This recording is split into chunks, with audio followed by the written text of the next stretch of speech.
우리 찬양대 찬양처럼 항상 예배를 통하여 우리의 심령이, 우리의 영혼이 살아나는, 그리고 하나님이 주시는 풍성한 은혜와 사랑을 입는 복된 시간 되시는 우리 옥산교회 예배 공동체 되기를 주님의 이름으로 축복합니다. 가끔씩 뉴스를 보다 보면 청문회를 하고, 이번 청문회에도 이제 청문회나 아니면 국정감사 있지 않습니까? 야당에서는 공격을 하죠. 또 여당에서는, 정부 여당에서는 방어를 하고, 뭐 청문회든지 이런 국정감사를 보다가 보면 가끔 들리는 말이 있는데 결정적인 한 방은 없었다, 그런 이야기를 듣습니다. 여러분, 지난 제가 주에 9가지 재앙에 대해서 한번 말씀을 나누었습니다. 여러분 생각은 어떻습니까? 하나님께서 한 방에, 결정적인 한 방에 이스라엘 백성들을 애굽에서 이렇게 출애굽하시면 될 텐데 왜 이렇게 9번이 되도록, 그리고 바로는 그때까지도 전혀 바뀌지를 않았습니다. 그런데 여러분, 이때에 모세의 생각을 한번, 모세의 마음을 여러분들께서 짐작을 해보시고 한번 생각을 해보십시다. 9번이나 되는 그런 재앙들을 통해서 바로가 변했습니까? 또는 이 애굽 백성들의 마음들이 점점점 변하고 있었을까요? 그렇지 않은 것 같습니다. 그런데 지금 모세는 왜 이 애굽에 다시 왔을까요? 80 노인이 다시 이 땅에 찾아온 이유가 무엇입니까? 애굽을 멸망시키고, 그리고 그 땅에 있는 모든 애굽 백성들에게 벌을 주기 위해서 모세가 다시 찾아온 것 아니지 않습니까? 모세의 사명, 모세의 목적은 이집트 땅에서 이스라엘 백성들을 구원해내는 것, 바로 거기에 있었지, 애굽 백성들에게 벌을 내리고, 그래서 그 벌 때문에, 재앙 때문에 이 애굽 백성들이 고통스러워하는 것을 즐기기 위한 그런 것이 전혀 없었습니다. 그런데 여러분, 다시 한번 말씀을 드리면 이렇게 9번이나 거듭되는 재앙을 통해서 도대체 무엇이 바뀌었는가? 바로는 전혀 이스라엘 백성들을 풀어줄 마음이 없습니다. 오히려 이 바로 왕의 마음에는, 그래, 한번 끝까지 한번 해보자, 이런 완악하고 못된 마음이 있었습니다. 이렇게 되면 이집트 백성들은 이집트 백성대로 힘듭니다. 그리고 또 이 이스라엘 백성들도 사실은 마음이 그렇게 즐겁거나 편하지는 않을 것입니다. 오늘 11장 9절에 보십시오. 바로가 너희의 말을, 그러니까 모세와 아론, 이 하나님이 보내신 두 사람의 말을 듣지 않을 것이다. 하나님은 다 알고 계셨습니다. 너희들이 가서 그렇게 말하고 하나님의 그 재앙의 손을 그들에게 보인다 할지라도 그들이 바뀌지 않을 것이다. 마음이 안 바뀌는 거예요. 그러면 이 모세의 심정, 모세의 마음은 어땠을까? 저는 지도자 모세의 마음이 굉장히 스트레스가 있고 쉽지가 않았을 것이다, 그렇게 생각을 해봅니다. 여러분, 우리 인생도 마찬가지인 것 같습니다. 내가 나름 여러 가지 일에 노력해보고 애를 써보는데 거듭해서 일이 실패하고 앞길이 막막할 때가 있습니다. 점점 더 일이 어려워질 때가 있습니다. 속으로, 왜 나는 되는 일이 하나도 없지? 왜 이렇게 일이 갈수록 꼬이지? 갈수록 태산이다, 그런 생각들을 할 때가 있습니다. 일을 하면 풀려야 되는데 점점 꼬이고, 그리고 엉망이 될 때가 있습니다. 이렇게 내가 땀 흘리고 수고하고 애를 쓰는데 건질 수 있는, 내 손에 붙잡을 수 있는 것들이 없을 때 혹시 여러분 그런 일들을 당해본 적은 없습니까? 제가 작년과 또 올해 우리 성도님들 신방하면서 기도 제목을 받아봅니다. 그런데 여러분들이 다 짐작하시듯이 기도 제목이 작년 기도 제목이나 올해 기도 제목이나 그렇게 다르지를 않습니다. 왜 그럴까요? 아직까지 하나님께서 나의 기도를 응답해 주시지 않은 것들이 있기 때문인 것 같습니다. 아마 저만 그런 것이 아니라 앞에 목사님 또 그 앞에 목사님, 아마 여러분들이 오랜 세월 동안 대신방을 할 때마다 그렇게 기도 제목을 내셨는지 모르겠습니다. 그러면 기도 제목을 적어내고 여러분들이 기도를 하나도 안 하셨습니까? 그렇지는 않은 것입니다. 새벽마다 나와서 기도합니다. 기도 시간을 정해놓고 하나님께 하나님 내 소원을 내 마음을 들어주세요 라고 기도를 합니다. 그런데 이게 속 시원하게 응답되는 것 같지가 않고 뭔가 이 기도가 응답받았다고 하는 그런 일들은 보이지 않는 것 같습니다. 그리고 앞에 말씀드린 것처럼 일은 점점 복잡해지고 마치 얽힌 실타래와 같은 그런 경우들을 만나게 됩니다. 그때 여러분 마음은 어때요? 이 모든 것들을 지켜보는 목사의 마음도 아플 것인데 여러분 자신의 마음은 얼마나 힘들 것인가. 여러분 모세도 마찬가지입니다. 9번의 이 재앙을 통해서 바로가 점점점 마음이 부드러워졌는가, 잠시 바뀌는 것 같았지만 돌아오는 것입니다. 애굽 백성들도 마찬가지고 그 땅에 가득한 그 우상의 문화들, 그 어두움의 세력들이 점점 더 발악을 하는 것 같습니다. 그러니까 혹시 이런 일들 가운데 또 여러분들이 만나는 그런 일들 가운데 마음이 흔들리거나 마음 가운데 생각 가운데 의심이나 걱정이나 이런 것들이 오지 않을까. 제가 여러분들에게 말씀드리고 싶은 것은 첫 번째로 모세가 그런 일들이 계속되었지만 거듭되었지만 그 9번의 재앙 가운데서도 전혀 흔들리지 않았다는 겁니다. 왜냐하면 하나님은 그 9번의 재앙을 통하여서 제가 지난번에 드린 말씀처럼 애굽에 있는 모든 우상들을 하나씩 이겨나가시고 그 재앙을 통하여서 하나님은 계속해서 모세에게 말씀을 주시는 거예요. 첫 번째 재앙이 끝나고 또 말씀을 주십니다. 두 번째 재앙이 끝나고 바로의 마음이 변하지 않지만 또 하나님은 말씀을 주십니다. 말씀을 주십니다. 그러니까 모세가 흔들릴 수 없고 모세가 무너질 수가 없는 것입니다. 하나님, 저 바로 왕의 마음이 바뀌지 않습니다. 터벅터벅 걸어오는 그 모세의 발걸음 가운데에서 하나님은 그랬나? 아유, 머리 걸쩍걸쩍 그렇게 하지 않으셨다는 거예요. 그 모세의 돌아오는 빈털터리 같은 빈손으로 오는 그 발걸음 가운데에도 하나님이 함께 계셨고 말씀을 주시면서 모세야, 내가 그 다음을 준비하고 있다, 그렇게 하시는 것이죠. 여러분 11장 9절 말씀에 우리 한번 같이 읽어볼까요? 여러분 성경책의 11장 9절입니다. 시작.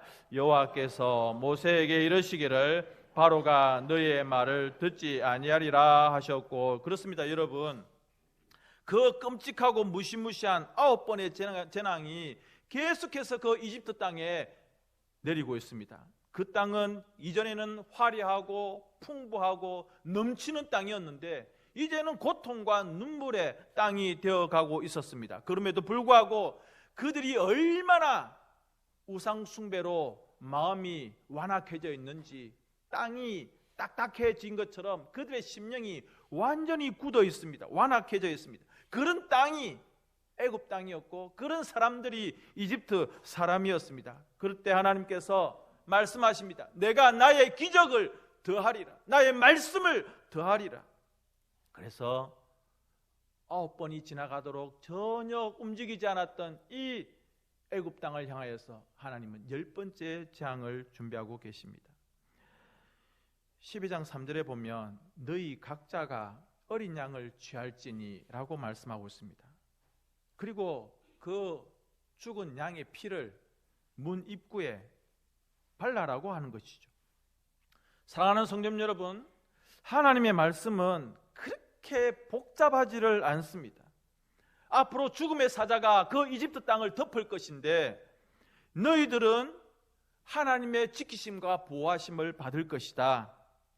그리고 하나님이 주시는 말씀은 양을 잡아라. 두 번째는 그 양의 피를 문 입구에 발라라. 그 말씀에 순종하면 너희가 살고 그 말씀을 어기고 불순종하면 그 집에 장자가 죽을 것이다. 그렇게 말씀합니다. 너무 단순하지만 또 너무 간단한 명령 아닙니까?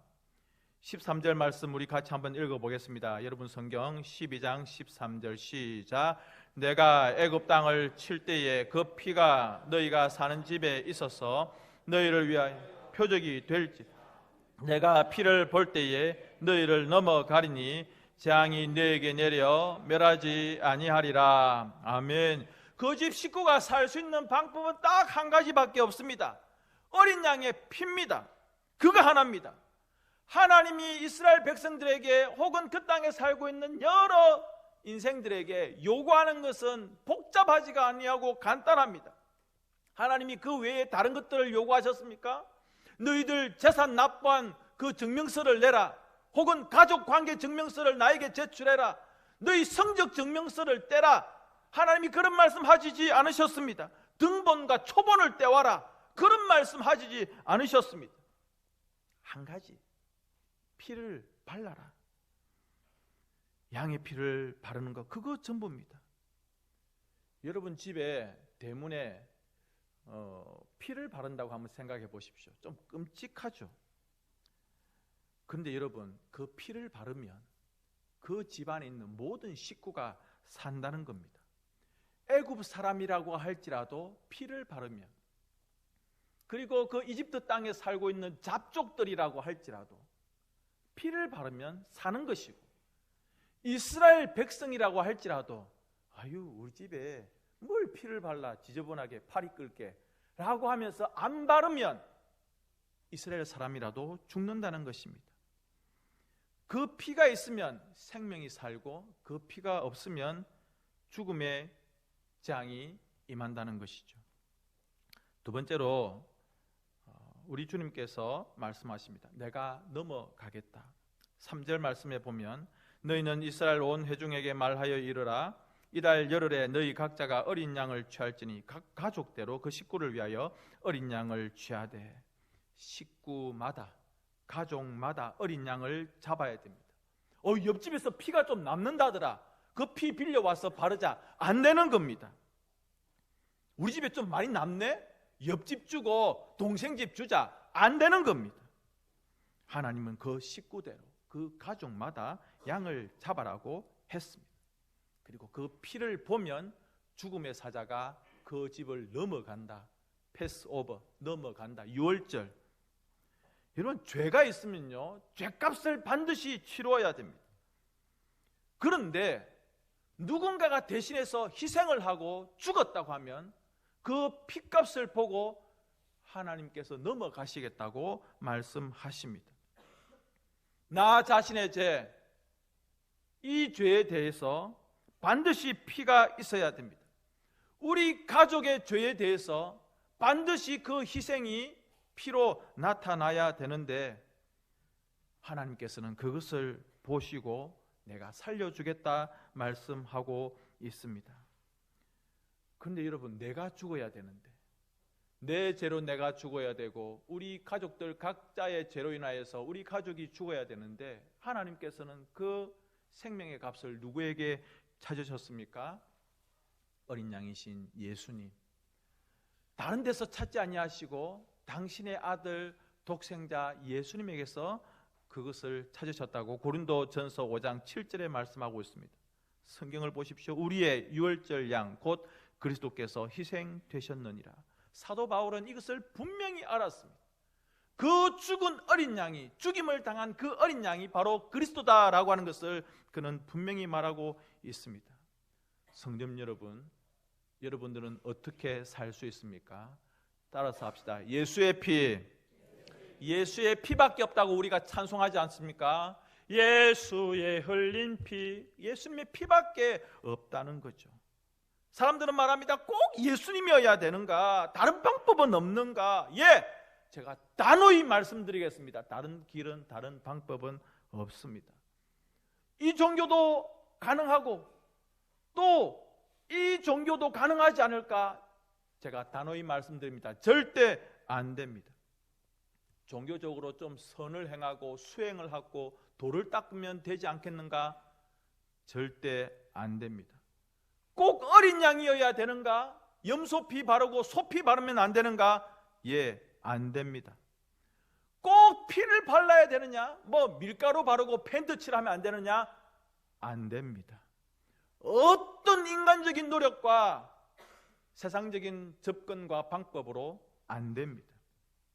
하나님께서 그렇게 명하셨고 오직 어린 양의 피, 예수의 피만 하나님께서 열어주신 유일한 길이라고 하는 것, 예수님의 피밖에 없습니다. 백성들은 문설주와 임방에다가 피를 발라야 했습니다. 여러분, 문이 뭐예요? 일상생활 속에서 늘 드나드는 그런 문을 지나야 학교도 가고 직장도 가는 것입니다. 문을 또 들어와야 안방으로 집으로 들어오는 것입니다. 문설주와 임방에 발랐다는 것은 우리의 모든 일상생활을 이야기하는 것입니다. 사랑하는 성도인 여러분, 우리는 일상생활 가운데 들어가고 나올 때마다 늘 누구의 피가 있어야 되느냐? 예수의 피가 우리의 일상생활에 그렇게 발라져 있어야 되는 것입니다. 굉장히 불편하게 들릴지 모르겠지만 예수의 피가 우리의 온 삶에 철철 넘쳐야 된다고 하는 것입니다. 아침에 출근할 때, 회사 갈 때, 밭에 나가고 학교에 갈 때, 나의 마음에 우리의 생활 가운데 예수님의 피가 발라져 있어야 우리가 살 수 있는 것입니다. 그리고 그 피가 뿌려져 있는, 발라져 있는 그 문을 우리가 들어가고 나오고 통과해야 되는 것입니다. 예수님의 피와 전혀 상관없는 어린 양의 피가 칠해져 있지 아니하는 세상의 문을 아무리 들락날락 통과해봐야 소용이 없다고 하는 것입니다. 심지어는 죄의 문을 들락날락하는 사람들 있지 않습니까? 우리가 예수의 피가 뿌려져 있는 그 문을 들어가고 나올 때마다 내 죄가 씻어지고 내 상한 마음이 고침받고 내 마음에 있는 이 쓴뿌리가 치료가 되어지고 바깥 세상에서 얼마나 상처를 많이 받습니까? 세상살이 하면서 얼마나 힘든 일들이 많이 있습니까? 어디서 치유받습니까? 어디서 고침을 받고 위로를 받습니까? 이 문을 통과할 때마다. 여러분의 자녀들이 세상에서 당하는 어려움과 힘든 일들 누구에게 위로받고 치료받아야 됩니까? 예수 그리스도의 그 피의 문을 통과할 때 여러분의 자녀들이 치유받고 또한 고침을 받게 되는 것입니다. 세상에서 얼마나 많이 오염되어 있습니까? 그 오염된 세상의 죄악 가운데 그냥 그렇게 손 놓고 있다가는 우리의 자녀들, 우리의 가정, 우리의 모든 삶의 현장들이 심각하게 오염되고 죽어갈 수밖에 없다고 하는 것, 마귀가 이것을 노리고 있는 것입니다.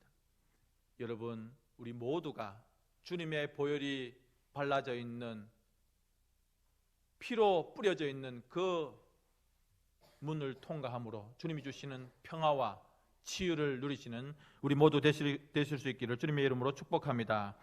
그날 밤에 하나님이 또 뭐라고 명령하셨느냐?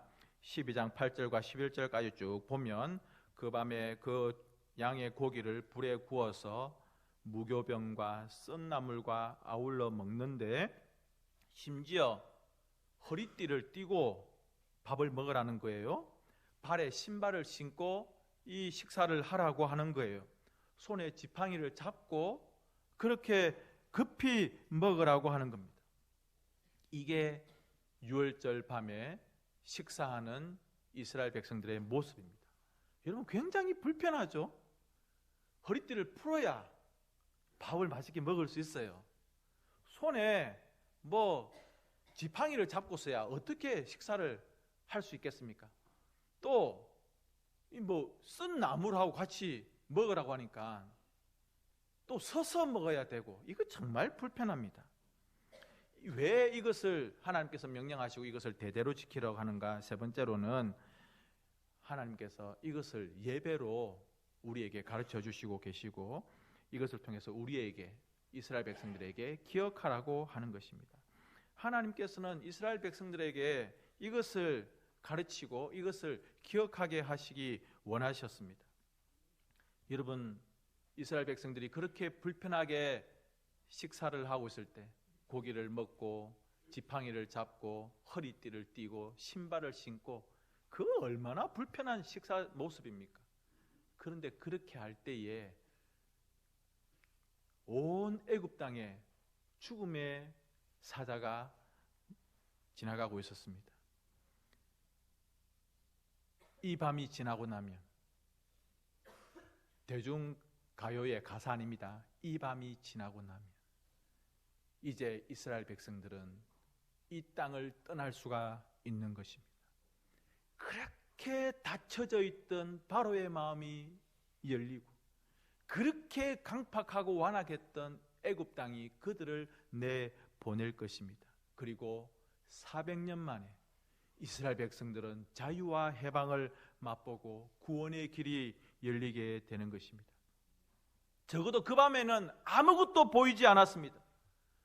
고기를 먹고 있을 때, 지팡이를 잡고 있을 때, 서서 신발을 신고 밥을 먹고 있을 때 뭐 중간중간에 뭐 바뀌는 상황들이 있었느냐? 하나도 바뀌는 것이 없었습니다. 여전히 애굽은 깜깜한 밤이었고 뭐 변하는 것은 없었습니다. 그러나 백성들은 그렇게 음식을 먹으면서 그것 자체가 바로 예배였다는 것이죠. 그들은 무엇을 기억해야 됩니까? 하나님께 예배하고 하나님을 기억할 때 하나님께서 놀라운 일들을 보여주신다는 것이죠. 여러분, 우리는 언제 예배합니까? 우리 교회 분들은 아니겠지만 교회 좀 나오셔야 되겠습니다. 예배 생활 회복하셔야 되겠습니다. 라고 물어보면 모든 일이 좀 해결이 되면 교회 갈게요. 아유, 목사님요, 바쁜 일 좀 지나고 나면 교회 갈게요.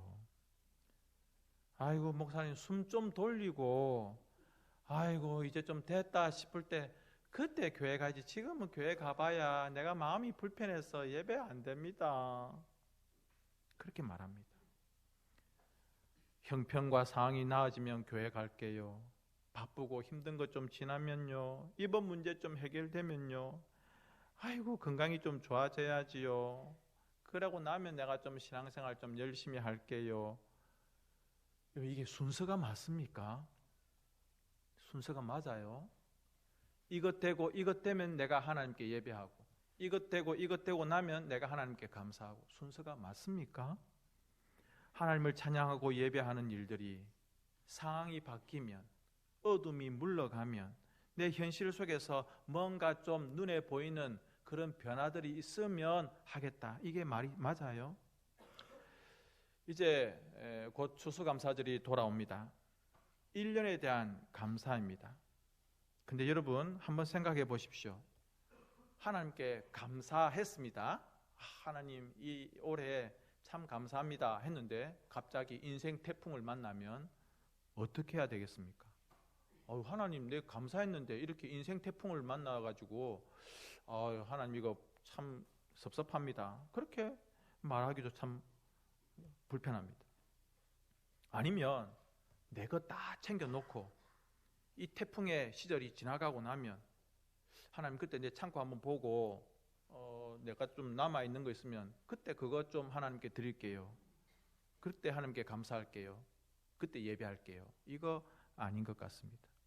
먼저 감사하고, 인생의 태풍이 있든지 없든지, 내 상황이 변하든지 변하지 않냐든지 먼저 감사하고 먼저 예배하는 것, 그걸 원하시는 것이죠. 말씀을 정리하겠습니다. 12장 27절과 28절에 보면 이스라엘 백성들이 그 이야기를, 그 말씀을 다 그대로 행했다고 했습니다. 그랬더니 29절에 바로의 첫째 아들로부터, 왕자죠, 왕자, 바로의 첫째 아들로부터 짐승들, 가축에 이르기까지 처음 태어난 것들은 다 치셨다라고 했습니다. 그 밤에 애굽에 큰 부르짖음이 있었습니다. 아이고 아들아 이게 무슨 일이고? 근데 아들이 죽어요. 아이고 소야 우리 큰 소야 죽어버려요. 아이고 우리 양이 죽었네. 죽는 겁니다. 뭐가 없으면, 피가 없으면 온 애굽 땅에 처음 태어난 것들은 다 죽는 거예요. 성에 보면 아이고 피를 안 발랐는데도 살아난 집이 있더라. 없습니다. 한 집도 피할 수가 없는 거예요. 그 무서운 밤이 지나갔습니다. 그리고 피를 바른 집은 하나님의 그 사자가 넘어갔습니다. 그리고 아침이 되니까 드디어 출애굽의 날이 밝아왔습니다. 심지어 이스라엘 백성들은 야, 우리 이 어수선한 틈을 이용해서 탈출하자, 이게 아니라 공개적으로 애굽 땅에서 공개적으로 출애굽했습니다. 애굽의 백성들이, 이집트 백성들이 자기 집에 있는 보물들 다 꺼내주면서 400년 동안 종노릇한 이 이스라엘 백성들을 내보내면서 자기가 가지고 있던 모든 재산들과 금은 보화들을 다 이스라엘 백성들에게 줍니다. 가지고 가라, 가지고 가라. 하나님께서는 모든 것을 보상받게 하셨습니다. 성도 여러분, 많이 힘드시죠? 가정도 힘들고 나라도 힘든 것 같고 직장도, 또 학교 다니는 학생들은 학생들대로. 제가 초등부 옛날 전도사 때 아이고 많이 힘들지 하니까 그 초등부 아이가 아이고 전도사님 이 바닥이 다 그렇죠. 그렇지만 여러분, 예수님의 피를 의지하고 예수 이름 붙잡고 예배하며 살아가십시다. 그러면 하나님께서 세계를 열어주시고 어둠을 물리치실 것입니다. 여러분의 인생 가운데 환하게 동트는 빛나고 영광스러운 날을 주실 것입니다. 예수의 피로 승리하시는 우리 모든 성도님들 되실 수 있기를 주님의 이름으로 축복합니다. 488장 우리 함께 찬양합니다.